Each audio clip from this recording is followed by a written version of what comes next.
এই জিনিসটা হলো একটা ওয়াশিং মেশিনের গিয়ার বক্স। তো যারা নিত্য নতুন কাজ করতেছেন বা কাজ শিখতে আগ্রহী, আসলে আপনারা কখনোই পাবেন না যে একটা গিয়ার বক্স আসলে মানে কিভাবে নষ্ট হয় এটা আপনারা কিভাবে মানে কিভাবে বুঝবেন, বা আপনারা 1-2 বছর কাজ করলে কখনো বুঝতে পারবেন না যে আসলে এই গিয়ার বক্সটা আসলে কিভাবে নষ্ট হয়, যে কি দেখে আপনারা বুঝতে পারবেন যে এই গিয়ার বক্সটা নষ্ট। তো মূলত আজকে ভিডিওটা তাদের জন্য যারা নিত্য নতুন কাজ শিখতেছেন। কারণ একটা ওয়াশিং মেশিনের গিয়ার বক্স মিনিমাম 7-8 বছর বা 10 বছর, যদি চায়না গাছাল হয় তারপরেও 4-5 বছর আর কি আপনার টিকে।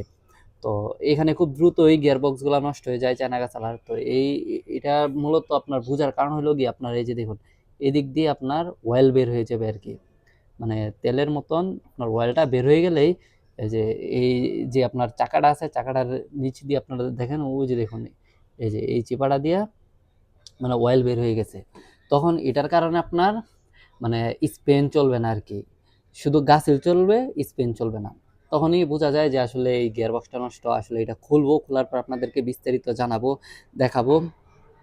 কারণ বাংলাদেশে যারা নিত্য নতুন কাজ শিখতে যাইতেছেন 2 বছর 3 বছর আপনার খাটার পরেও এরকম মানে গিয়ার বক্স নষ্টই হয় না।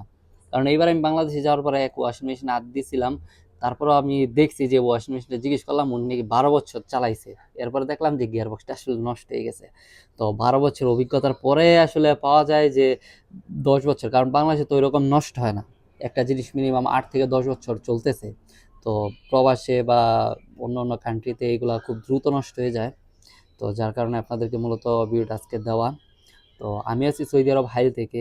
আপনারা কোন জায়গা থেকে কাজ করেন, সৌদি আরব বা আদার্স কান্ট্রি বা বাংলাদেশ থেকে, অবশ্যই কমেন্ট করে জানাবেন।